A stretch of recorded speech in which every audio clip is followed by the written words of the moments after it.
CVMSDC AMP 2025 happening now. I've got another great guest joining me. Quentin Gayles, CRO of Virtual Technologies Group, is here. Quentin, thanks for stopping by. Love to be here. So first, let's talk about what Virtual Technologies Group does. Yeah, so Virtual Technologies Group is a IT solutions and services company. So if you think about all the kinds of technology we need to do our job today, technology that lives at the edge like laptops and desktops, mobile devices, the network infrastructure that supports it, and let's be honest, everything's in the cloud, so how do you ensure that your application is running and it's secure?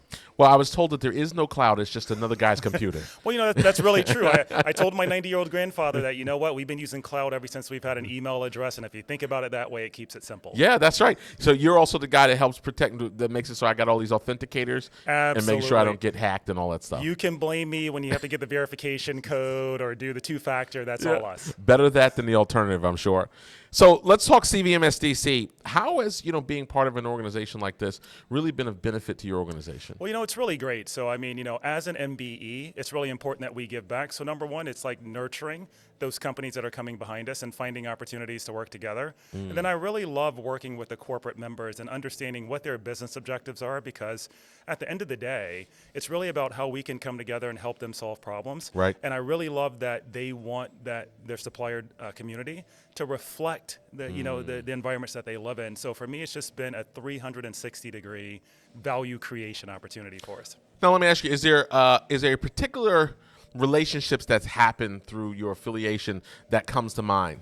Well, I mean, there are so many that I could name, but if I picked one, I'd probably get in trouble. But what I really love is that people come together and we talk openly about what challenges we're trying to solve.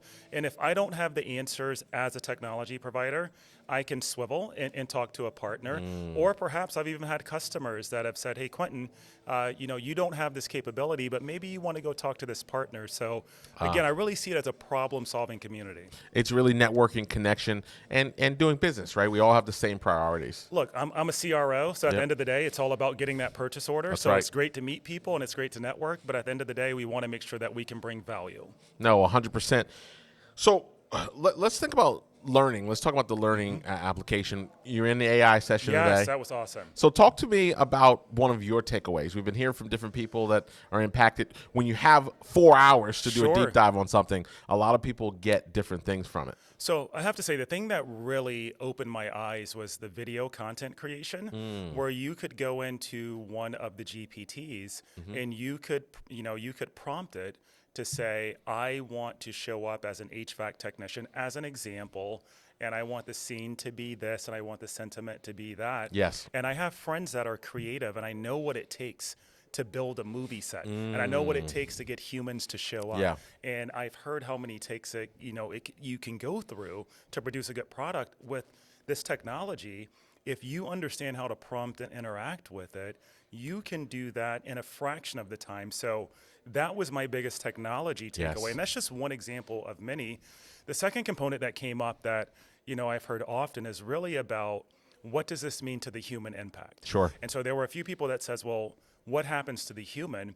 But really the value is you need the human there to train it and to ensure that you're getting the good product out. That's so it's not necessarily displacing, but it's maybe helping and augmenting with some of the tasks. It reminds me of like when you went from regular telephone lines. Yes. And files came on and fiber optics came on. Oh, yeah. You had that workforce that was the first in line to get trained to do that. And I see when you talk about that, a lot of that there as well. I mean, it's like email and faxes. I mean, I grew up in a time when I had family members that said, I'm not going to leave my voice on a voicemail machine. Right, that's right. And I think about that now, and now look at where we are. That's so right. Who knows I'm where not we're putting going. my credit card in the online, right? Exactly. It's all an evolution there.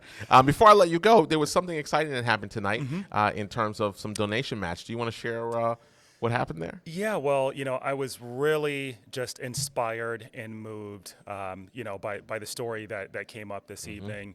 And, as I think about my own journey through technology and my family's journey in this country, it's one thing to say the words, but it's another thing to put your money where your mouth is. That's and so I was really happy to match and step it up a notch to my friend Sadie and go from a $2,000 donation to a $4,000 donation. Wow. That's powerful. Yes, sir. Thank you for the things that you're doing. Thank you for the work your company is doing as well. We're going to see you at BOC 2025. I can't wait. Let's go. BOC, here we come. Fantastic. Thanks for joining us today. All right. Thanks so much for having me. Absolutely. AMP 2025, more great stories coming up next.